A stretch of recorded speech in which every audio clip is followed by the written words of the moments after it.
Hello my dears, എല്ലാവർക്കും നമസ്കാരം. Welcome back to channel. അപ്പോൾ ഇന്നത്തെ വീഡിയോയിൽ നിങ്ങൾ കാണാൻ പോകുന്ന വെറൈറ്റി ആയിട്ടുള്ള ടേസ്റ്റ് ആയിട്ടുള്ള ഇടിച്ചക്ക കൊണ്ട് ഉണ്ടാക്കിയിരിക്കുന്ന ബിരിയാണിയും ഇടിച്ചക്ക കബാബിന്റെ റെസിപ്പിയാണ് കാണാൻ പോകുന്നത്. ഞാൻ ഈ ബിരിയാണി ഉണ്ടാക്കിയിരിക്കുന്നത് ബസ്മതി റൈസ് വെച്ചിട്ടാണ് കേട്ടോ. തമ്മി ഒട്ടി പിടിക്കാതെ എങ്ങനെയാണ് റൈസ് ഉണ്ടാക്കിയിരിക്കുന്നത് നിങ്ങൾക്ക് വീഡിയോയിൽ കാണുമ്പോൾ മനസ്സിലാവും. ഭയങ്കര എളുപ്പമാണ് പ്രോസസ്സ്. അപ്പോൾ നമുക്ക് ഒട്ടും സമയം കളയാതെ നേരെ വീഡിയോയിലേക്ക് പോവാം. സോ അപ്പോൾ ആദ്യം തന്നെ ഇടിച്ചക്ക ബിരിയാണിയുടെ റെസിപ്പിയാണ് കാണിക്കാൻ പോകുന്നത്. അതിനായിട്ട് ഞാൻ ഇവിടെ ഇടിച്ചക്ക ക്ലീൻ ചെയ്ത് ഇങ്ങനെ ക്യൂബ്സ് ആയിട്ട് കട്ട് ചെയ്തെടുത്തിട്ടുണ്ട്. ഇനി ഇത് നമ്മളൊരു കുക്കറിലേക്ക് ഇട്ട് കൊടുക്കണം. എന്നിട്ട് ആവശ്യത്തിന് ഉപ്പും കുറച്ച് മഞ്ഞൾപ്പൊടിയും ചേർത്ത് കുറച്ച് മാത്രം വെള്ളം ഒഴിച്ചിട്ട് ഹൈ ഫ്ലെയിമിൽ ഒരൊറ്റ വിസിൽ അടുപ്പിച്ചെടുക്കണം കേട്ടോ. ഒറ്റ വിസിൽ മാത്രം മതി, അതും ഹൈ ഫ്ലെയിമിൽ തന്നെ വെക്കണം. അല്ലെങ്കിൽ ചിലപ്പോൾ വെന്ത് കുഴഞ്ഞു പോകും കേട്ടോ. അപ്പം ശരിയാവില്ല ബിരിയാണി. കാരണം എന്ന് വെച്ചാൽ നമ്മൾ ഇത് കഴിഞ്ഞിട്ടും ഗ്രേവിയിൽ ഇട്ടിട്ട് ഒന്നും കൂടി ഒന്ന് വേവിക്കുന്നുണ്ട്. അപ്പോൾ അതുകൊണ്ട് ഹൈ ഫ്ലെയിമിൽ വെച്ചിട്ട് ഒറ്റ വിസിൽ മാത്രം അടുപ്പിച്ചിട്ട് പ്രഷറൊക്കെ പോയി കഴിഞ്ഞ് തുറന്ന് നോക്കുമ്പോൾ നമ്മുടെ ഇടിച്ചക്ക നന്നായിട്ട് വെന്തിട്ടുണ്ട്, എന്നാൽ കുഴഞ്ഞു പോയിട്ടുമില്ല. അതേപോലെ തന്നെ ഇതിൽ നിന്ന് ഞാൻ ഒരു പകുതി മാറ്റി വെക്കുന്നുണ്ട്. പകുതിയല്ല, വളരെ കുറച്ച് കഷ്ണങ്ങൾ മാറ്റി വെക്കുന്നുണ്ട്. അതാണ് നമ്മൾ കബാബ് ഉണ്ടാക്കിയെടുക്കാൻ പോകുന്നത്. ബാക്കി വെച്ചിട്ട് നമുക്ക് ബിരിയാണി ഉണ്ടാക്കിയെടുക്കാം. ഇനി നമ്മൾ ബിരിയാണിക്ക് മാറ്റി വെച്ചേക്കുന്ന ആ ചക്ക ഉണ്ടല്ലോ, അതൊന്ന് മാരിനേറ്റ് ചെയ്ത് വെക്കണം. അപ്പോൾ അതിനായിട്ട് ഒരു പാത്രത്തിലേക്ക് ഒരു ബൗളോളം തൈര് എടുത്തിട്ടുണ്ട്. തൈരിൻ്റെ കട്ടയൊക്കെ കളഞ്ഞിട്ടാണ് എടുത്തേക്കുന്നത്. ഇനി ഇതിലോട്ട് ഒരു 1/4 ടീസ്പൂൺ മഞ്ഞൾപ്പൊടി, 3/4 ടീസ്പൂണോളം മല്ലിപ്പൊടി, 1.5 ടീസ്പൂണോളം കാശ്മീർ റെഡ് ചില്ലി പൗഡർ ചേർത്ത് കൊടുത്തിട്ടുണ്ട്. പിന്നെ 1.5 ടേബിൾ സ്പൂണോളം ബിരിയാണി മസാല ചേർത്ത് കൊടുത്തിട്ടുണ്ട്.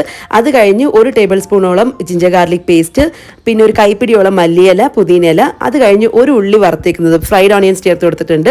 1 ടേബിൾ സ്പൂൺ എണ്ണ, ആവശ്യത്തിന് ഉപ്പും ചേർത്ത് കൊടുത്തു. 1 ടേബിൾ സ്പൂൺ നാരങ്ങ നീര്. ഇത്രയും ചേർത്ത് കൊടുത്ത് എല്ലാം നന്നായിട്ടൊന്ന് മിക്സ് ചെയ്തെടുക്കണം കേട്ടോ. ഞാൻ ഈ പറഞ്ഞ ഇൻഗ്രീഡിയൻസ് ഡൗട്ട് ഉണ്ടെങ്കിൽ ഇവിടെ ചെക്ക് ചെയ്ത് നോക്കിയാൽ മതി. ഞാൻ ലിസ്റ്റ് മെൻഷൻ ചെയ്തിട്ടുണ്ട്. പിന്നെ ബിരിയാണി മസാലയ്ക്ക് പകരം വേണമെങ്കിൽ നിങ്ങൾക്ക് ഗരം മസാല യൂസ് ചെയ്യാം. പക്ഷേ ബിരിയാണി മസാല യൂസ് ചെയ്യുന്നതിൻ്റെ ആ ഒരു ടേസ്റ്റ് എന്തായാലും ഗരം മസാല ചേർക്കുമ്പോൾ കിട്ടില്ല കേട്ടോ. അതുകൊണ്ട് പരമാവധി ബിരിയാണി മസാല ഉണ്ടെങ്കിൽ അത് തന്നെ ചേർക്കാൻ നോക്കുക. അതില്ലാത്ത സമയത്ത് വേണമെങ്കിൽ ഗരം മസാല വെച്ച് അഡ്ജസ്റ്റ് ചെയ്യാം, അത്രയേ ഉള്ളൂ.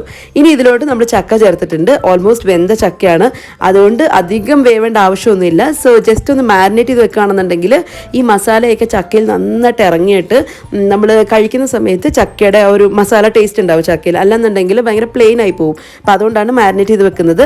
അത് അവിടെ ഇരിക്കട്ടെ, ഒരു 30 മിനിറ്റ്സ് അങ്ങനെ തന്നെ ഇരിക്കട്ടെ. അതേപോലെ അരി ഒന്ന് സോക്ക് ചെയ്യാൻ വെക്കണം കേട്ടോ. ഞാനിവിടെ എടുത്തേക്കുന്നത് ബിരിയാണി റൈസാണ്. ബസ്മതിയിൽ ബിരിയാണി റൈസാണ് എടുത്തേക്കുന്നത്. ഏത് ബ്രാൻഡിൻ്റെ വേണമെങ്കിലും എടുക്കാം. അതൊന്ന് നന്നായിട്ട് കഴുകിയിട്ട് വെള്ളം ഒഴിച്ച് മാറ്റി വെക്കുക. അതും ഒരു 30 മിനിറ്റ്സ് അവിടെ തന്നെ കുതിരാൻ മാറ്റി വെക്കുക. സോ ഇത് രണ്ടും ആദ്യമേ അങ്ങ് ചെയ്ത് വെക്കാം. ഇനി എന്നിട്ട് നമുക്ക് ബിരിയാണി ഉണ്ടാക്കി തുടങ്ങാം. അപ്പോൾ അതിനായിട്ട് ഞാനിവിടെ ഒരു ബിരിയാണി പോട്ട് അടുപ്പത്ത് വെച്ചിട്ടുണ്ട്. എന്നിട്ട് നെയ്യും എണ്ണയും ചേർത്ത് കൊടുത്തു. ഇതിലേക്ക് ഇനി ഹോൾ സ്പൈസസ് ആയിട്ടുള്ള പട്ട, ഗ്രാമ്പു, ഏലക്ക ചേർത്ത് കൊടുത്തിട്ടുണ്ട്. പിന്നെ ഒരു സ്റ്റാർ അനീസും ചേർത്ത് കൊടുത്തിട്ടുണ്ട്. എന്നിട്ട് ചെറുതായിട്ടൊന്ന് മൂപ്പിച്ചെടുത്തു. അത് കഴിഞ്ഞ് ഇതിലേക്ക് ഒരു മീഡിയം സൈസിലുള്ള 3 ഉള്ളിയാണ് ചേർത്ത് കൊടുത്തേക്കുന്നത്. അത്യാവശ്യം തിന്നായിട്ട് കട്ട് ചെയ്തേക്കുന്ന 3 ഉള്ളി ചേർത്ത് കൊടുത്തിട്ടുണ്ട്. പിന്നെ ആവശ്യത്തിന് ഉപ്പും ചേർത്ത് നന്നായിട്ട് വഴറ്റിയെടുക്കണം കേട്ടോ. ഉള്ളിയുടെ കളറൊക്കെ ഒന്ന് മാറി വരണം. എന്നാൽ ഭയങ്കര ബ്രൗൺ ആയി പോകേണ്ട ആവശ്യമൊന്നുമില്ല. പക്ഷെ നന്നായിട്ടൊന്ന് വാടി വരുന്നേ വരെ നല്ലതുപോലെ വഴറ്റിയെടുക്കണേ. വേണമെന്നുണ്ടെങ്കിൽ നിങ്ങൾക്ക് അടച്ചു വെച്ചിട്ട് വേവിച്ചിട്ട് പിന്നെ ഒന്ന് വഴറ്റിയെടുത്താലും മതി. പക്ഷെ ഞാൻ ഹൈ ഫ്ലെയിമിൽ വെച്ചിട്ട് തന്നെ ഉള്ളി നന്നായിട്ടൊന്ന് വഴറ്റിയെടുത്തിട്ടുണ്ട്. ഈ ഒരു കളറായി കിട്ടിയാൽ മതി. ഭയങ്കര ബ്രൗൺ ആവേണ്ട ആവശ്യമൊന്നുമില്ല. ഈ സമയത്ത് നമുക്ക് ഇതിലേക്ക് മാരിനേറ്റ് ചെയ്ത് വെച്ചിരിക്കുന്ന ചക്ക ചേർത്ത് കൊടുക്കാം. എന്നിട്ട് ഇതിലേക്ക് ഇനി ഒരു തക്കാളി ചേർത്ത് കൊടുക്കുന്നുണ്ട്. ഒരു മീഡിയം സൈസിലുള്ള തക്കാളിയാണ് ചേർത്ത് കൊടുക്കുന്നത്. ചെറിയൊരു പുളിക്ക് വേണ്ടിയിട്ട്, അത്രേ ഉള്ളൂ. നമ്മൾ ഓൾറെഡി തൈര് ചേർത്തിട്ടുണ്ട്, പിന്നെ ലെമൺ ചേർത്തിട്ടുണ്ട്. അപ്പോൾ അതുകൊണ്ട് തക്കാളി മസ്റ്റൊന്നുമല്ല, നിങ്ങൾക്ക് വേണമെന്നുണ്ടെങ്കിൽ ചേർക്കാം, അല്ലെങ്കിൽ സ്കിപ്പ് ചെയ്താലും കുഴപ്പമൊന്നുമില്ല. ഞാനിവിടെ ഒരു മീഡിയം സൈസിലുള്ള തക്കാളി എടുത്തിട്ടുള്ളൂ. അത്യാവശ്യം ചെറിയ പുളിയുള്ള തക്കാളിയാണ്. എന്നിട്ട് എല്ലാം നന്നായിട്ട് മിക്സ് ചെയ്തിട്ട് അടച്ച് വെച്ച് വേവിക്കണം കേട്ടോ. ഇത് ചക്ക ഓൾറെഡി വെന്തതാണ്, പക്ഷേ നമ്മുടെ മസാലയൊക്കെ ഒന്ന് വെന്ത് വരണമല്ലോ. അതുകൊണ്ട് ജസ്റ്റ് ഒന്ന് അടച്ചു വെച്ച് വേവിക്കുന്നുണ്ട്. ആ സമയത്ത് നമുക്കിവിടെ റൈസിനുള്ള വെള്ളവും കൂടി വെക്കാം. അപ്പോൾ ഞാനിവിടെ വെള്ളം വെച്ചിട്ടുണ്ട്. ഇതിലേക്ക് ഇനി ഹോൾ സ്പൈസസ് ആയിട്ടുള്ള പട്ട, ഗ്രാമ്പു, ഏലക്ക, സ്റ്റാർ അനീസ്, ചെറിയൊരു കഷ്ണം മെയ്സും, പിന്നെ മറാഠി മൊഗ്ഗ് എന്ന് പറയും, അതും കൂടി ചേർത്ത് കൊടുത്തിട്ടുണ്ട്. 2 ബേ ലീഫ് ചേർത്ത് കൊടുത്തു. 1 ടീസ്പൂണോളം ഷാജീര ചേർത്ത് കൊടുത്തിട്ടുണ്ട്. ഷാജീര ഇല്ലെന്നുണ്ടെങ്കിൽ നല്ല ജീരകം ചേർത്ത് കൊടുക്കാം. പിന്നെ 1 ടീസ്പൂൺ നെയ്യും ഒരു 4 പച്ചമുളക് ചേർത്ത് കൊടുത്തിട്ടുണ്ട്. അതെല്ലാം എന്നുണ്ടെങ്കിൽ നിങ്ങളുടെ എരിവിനനുസരിച്ച് ചേർത്ത് കൊടുക്കാം. അഥവാ നിങ്ങൾക്ക് എരിവ് കൂടുതൽ വേണമെന്നുണ്ടെങ്കിൽ അതിനനുസരിച്ച് ചേർത്ത് കൊടുക്കാം. അതല്ല എരിവ് കുറഞ്ഞു മതിയെങ്കിൽ അത് കുറയ്ക്കാം. പിന്നെ ആവശ്യത്തിന് ഉപ്പും ചേർത്ത് നന്നായിട്ടൊന്ന് ഇളക്കി എടുക്കുന്നുണ്ട്. ഇത്രയും സ്പൈസസ് വേണമെന്ന് ഒരു നിർബന്ധവും ഇല്ല കേട്ടോ. നിങ്ങളുടെ കയ്യിലുള്ള സ്പൈസസ് ചേർത്ത് കൊടുത്താൽ മതിയേ. ഇനി വെള്ളം നന്നായിട്ട് തിളച്ച് വരുന്ന സമയത്ത് ഇതിലേക്ക് നമ്മൾ കുതിർത്ത് വെച്ചേക്കുന്ന അരി ചേർത്ത് കൊടുക്കുക കേട്ടോ. അത് കഴിഞ്ഞിട്ട് മെല്ലെ ഒന്ന് ഇളക്കി കൊടുക്കുക. അതേപോലെ ഓവറായിട്ട് ഇളക്കുകയും ചെയ്യരുത്. കാരണം ബസ്മതി റൈസ് ആയതുകൊണ്ട് തന്നെ അരി പൊട്ടിപ്പോകും. അപ്പോൾ അതുകൊണ്ട് ഓവറായിട്ട് ഇളക്കരുത്.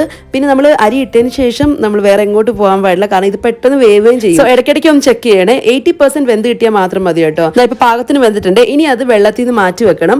ഞാനിപ്പോൾ മസാല നോക്കിയ സമയത്ത് എണ്ണയെല്ലാം നല്ലതുപോലെ തെളിഞ്ഞു വന്നിട്ടുണ്ട്. അത്രയും മതിയാവും. ഇനി എല്ലാം നന്നായിട്ടൊന്ന് മിക്സ് ചെയ്തിട്ട് ഇതിൻ്റെ കുറച്ച് മസാല എടുത്ത് മാറ്റി വെക്കുന്നുണ്ട്. കാരണം നമ്മളിത് ദമ്മിടാൻ പോവാണ്. അപ്പോൾ അതുകൊണ്ട് ഇതിൽ നിന്ന് ഒരു 2-3 തവി മാറ്റി വെക്കുന്നുണ്ട് മസാല. കാരണം അത് സെക്കൻഡ് ലെയറിൽ ഇടാൻ വേണ്ടിയിട്ടാണ്. എന്നിട്ട് ഈ ബേസ് ലെയർ അങ്ങനെ തന്നെ അങ്ങ് വെക്കുക. അതിന് മുകളിലായിട്ടാണ് നമ്മൾ വേവിച്ച് വെച്ചിരിക്കുന്ന അരി ചേർത്ത് കൊടുക്കാൻ പോകുന്നത്. എണ്ണ തെളിഞ്ഞ് വരുമ്പോൾ നമുക്ക് മനസ്സിലാവും മസാല അത്യാവശ്യം വെന്തിട്ടുണ്ടെന്ന്. അപ്പോൾ ഈ സമയത്ത് നമുക്ക് അരി സ്പ്രെഡ് ചെയ്ത് കൊടുക്കാം. അരി കണ്ടില്ലേ, ഒട്ടും എന്താ പറയുക ഓവറായിട്ട് വെന്ത് പോയിട്ടില്ല. അപ്പോൾ അതുകൊണ്ട് തന്നെ ഇതിനകത്ത് കിടന്നിട്ട് ഇനി ദമ്മിടുന്ന സമയത്ത് നന്നായിട്ട് വെന്ത് കിട്ടിക്കോളും ബാക്കി. അപ്പോൾ ഞാൻ ഒരു ലെയർ ഇങ്ങനെ സ്പ്രെഡ് ചെയ്ത് കൊടുത്തു. ഇതിന് മുകളിലായിട്ട് ഞാൻ വീണ്ടും മസാല ഇങ്ങനെ ചേർത്ത് കൊടുക്കുന്നുണ്ട്. നിങ്ങൾക്ക് വേണമെങ്കിൽ ഇവിടെ മല്ലിയില, പുതിനയില, നിങ്ങൾക്ക് ആവശ്യമുള്ള മസാലയൊക്കെ ഇട്ട് കൊടുക്കാം. ഞാൻ അതൊന്നും ചെയ്തിട്ടില്ല കേട്ടോ, കാരണം ഓൾറെഡി നല്ല മസാലയുള്ള ഒരു ഐറ്റമാണ് ഇപ്പം. അപ്പോൾ അതുകൊണ്ട് തന്നെ ഓവറായിട്ട് മസാല ആക്കേണ്ടെന്ന് വിചാരിച്ചിട്ട് കുറച്ച് ചക്ക ഇങ്ങനെ സ്പ്രെഡ് ചെയ്ത് കൊടുത്തു. അതിൻ്റെ മുകളിലായിട്ട് വീണ്ടും ഒരു ലെയറും കൂടി റൈസ് ഇട്ട് കൊടുത്തിട്ടുണ്ട്. എന്നിട്ട് ഏറ്റവും ടോപ്പിലായിട്ടാണ് കുറച്ച് മല്ലിയില, പുതിനയിലയൊക്കെ സ്പ്രെഡ് ചെയ്ത് കൊടുക്കുന്നത്. പിന്നെ കുറച്ച് ഞാനിങ്ങനെ റോസ് എസൻസ് ഇട്ട് കൊടുത്തിട്ടുണ്ട്. അതൊരു നിർബന്ധവും ഇല്ല കേട്ടോ, കംപ്ലീറ്റ്ലി ഓപ്ഷനിലാണ്. നിങ്ങളുടെ അടുത്ത് ഉണ്ടെങ്കിൽ ചേർക്കാം കേട്ടോ, ഇല്ലെങ്കിൽ ഒരു കുഴപ്പമില്ല, കംപ്ലീറ്റ്ലി അവോയ്ഡ് ചെയ്യാം. അത് ഒരുപാട് ചേർക്കരുത്, ജസ്റ്റ് 1 ടീസ്പൂണോളം മാത്രം ചേർത്ത് കൊടുത്തിട്ടുണ്ട്. എന്നിട്ട് അടച്ച് വെച്ചിട്ട് അതിൻ്റെ മുകളിൽ കുറച്ചൊരു വെയിറ്റ് വെച്ച് കൊടുത്തിട്ടുണ്ട്. കാരണം എന്ന് വെച്ചാൽ ഒട്ടും ആവി പുറത്തേക്ക് പോകാൻ പാടില്ല. അപ്പോൾ അതുകൊണ്ട് പിന്നെ എന്നിട്ട് നമ്മുടെ ചപ്പാത്തി പാൻ ഒന്ന് നന്നായിട്ട് ചൂടാക്കിയതിന് ശേഷം അതിൻ്റെ മുകളിൽ വെച്ചിട്ട് ഒരു 15 to 20 മിനിറ്റ്സ് ഒന്ന് ദം ചെയ്തെടുക്കുന്നുണ്ട്. അത് കഴിഞ്ഞ് നമ്മൾ അപ്പം തന്നെ തുറന്ന് നോക്കാൻ പാടില്ല കേട്ടോ. ഒരു അരമണിക്കൂറൊക്കെ കഴിഞ്ഞതിന് ശേഷം മാത്രം ഒന്ന് ഇളക്കി കൊടുക്കുക. അരി നന്നായിട്ട് വെന്തിട്ടുണ്ട്, ഒട്ടും ഒട്ടി പിടിച്ചിട്ടില്ല. അതേപോലെ തന്നെ പാകത്തിന് വെന്ത് കിട്ടിയിട്ടുണ്ട് കേട്ടോ. ഇതായിപ്പോൾ എല്ലാം നന്നായിട്ട് മിക്സ് എടുത്തിട്ടുണ്ട്. അടിപൊളി ടേസ്റ്റ് ആയിട്ടുള്ള ചക്ക ബിരിയാണി റെഡി ആയിട്ടുണ്ട്. ഞാൻ ജസ്റ്റ് ഒന്ന് ബൗളിലേക്ക് ഇട്ട് കാണിക്കുകയാണ്, കാരണം ഒട്ടും ഒട്ടിപ്പിടിച്ചില്ല എന്നുള്ളത് കാണിക്കണമല്ലോ നിങ്ങളെ. അപ്പോൾ അതുകൊണ്ട് ഞാൻ ജസ്റ്റ് ഒന്ന് കാണിച്ചു എന്നേ ഉള്ളൂ. ഇനി ഇതിൻ്റെ കൂടെ തന്നെ കബാബ് ഉണ്ടാക്കിയില്ലേ, അപ്പോൾ അതിൻ്റെ റെസിപ്പി കൂടി ഒന്ന് ഷെയർ ചെയ്യാവേ. ഞാൻ കബാബ് മസാല ഇൻസ്റ്റൻ്റ് ആയിട്ടുള്ള നമ്മുടെ തേജുവിൻ്റെ കബാബ് പൗഡറാണ് യൂസ് ചെയ്തിരിക്കുന്നത്. മസാല ഉണ്ടാക്കാൻ പോയില്ല കേട്ടോ, കാരണം ഇതൊട്ടും പ്ലാനിൽ ഇല്ലാതിരുന്ന സംഭവമാണ്.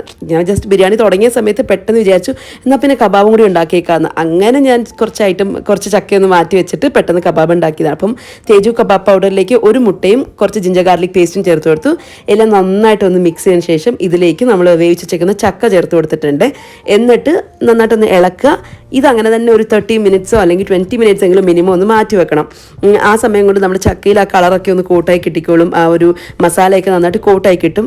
അത് കഴിഞ്ഞിട്ട് നമ്മൾ സാധാരണ കബാബ് ഉണ്ടാക്കുന്ന പോലെ തന്നെ പൊരിച്ചെടുത്താൽ മാത്രം മതി. അപ്പം ഞാനിവിടെ കുറച്ച് എണ്ണ എടുത്തിട്ടുള്ളേ. എന്നിട്ട് ഓരോരോ പീസസ് ആയിട്ട് ഇട്ടിട്ട് ജസ്റ്റ് ഒന്ന് വറുത്തെടുത്താൽ മാത്രം മതി. നല്ല ടേസ്റ്റ് ആയിട്ടുള്ള കബാബാണ് കേട്ടോ. നിങ്ങൾ ചക്ക കബാബ് കഴിച്ചിട്ടില്ല എന്നുണ്ടെങ്കിൽ ഇതൊന്ന് ഉണ്ടാക്കി നോക്കൂ, ഉറപ്പായിട്ട് ഇഷ്ടപ്പെടും. നമ്മളെപ്പോഴും ഇടിച്ചക്ക തോരനൊക്കെയല്ലേ ഉണ്ടാക്കുന്നത്, തോരൻ കറിയൊക്കെയല്ലേ നമ്മൾ ഉണ്ടാക്കുന്നത്. അപ്പോൾ അതൊന്ന് മാറ്റി പിടിച്ച് ഈ ബിരിയാണിയും കബാബും ഒന്ന് ഉണ്ടാക്കി നോക്കൂ, നല്ല ടേസ്റ്റാണ്. എനിക്ക് സ്പെഷ്യലി ഈ കബാബ് ഭയങ്കരമായിട്ട് ഇഷ്ടപ്പെട്ടു. അപ്പം ഞാനിത് മോളോട് പറഞ്ഞില്ലായിരുന്നു ചക്കയാന്നുള്ള കാര്യം. അവൾക്ക് ആദ്യം കൊടുത്തപ്പം അവൾ ആദ്യം പറഞ്ഞത് ചിക്കൻ അല്ലേന്ന്. എന്നിട്ടാണ് ഞാൻ പറഞ്ഞു കൊടുത്തത് അല്ല ഇത് ചക്ക കബാബാണെന്ന്. അത്രയ്ക്കും നമുക്ക് പെട്ടെന്ന് തിരിച്ചറിയാൻ പറ്റില്ല. ഭയങ്കര ടേസ്റ്റാണ്. എല്ലാവരും ഒന്ന് ട്രൈ ചെയ്ത് നോക്കണേ. 2 റെസിപ്പി ഇഷ്ടപ്പെട്ടു എന്ന് വിശ്വസിക്കുന്നു. രണ്ടും ഈസി റെസിപ്പീസാണ്. ഒരു നോർത്ത് ഇന്ത്യൻ സ്റ്റൈൽ ബിരിയാണിയും പിന്നെ ഈസി പീസി ആയിട്ടുള്ള ഇടിച്ചക്ക കബാബും. നിങ്ങൾ ഈ കബാബ് എന്തായാലും ഒന്ന് ഉണ്ടാക്കി നോക്കണം, മിസ് ചെയ്യരുത്, അത്രയ്ക്കും ടേസ്റ്റാണ്. ഇതിൻ്റെ ഉൾവശം ഒന്ന് കാണിച്ചു തരാം. ഇതുപോലെയാണ് ഇരിക്കുന്നത്. അപ്പോൾ എല്ലാവരും ഒന്ന് ട്രൈ ചെയ്ത് നോക്കൂ, ഉറപ്പായിട്ട് ഇഷ്ടപ്പെടും. ഇഷ്ടമായിട്ടുണ്ടെങ്കിൽ ചാനൽ ഒന്ന് സബ്സ്ക്രൈബ് ചെയ്യാൻ മറക്കല്ലേ. ടാറ്റാ.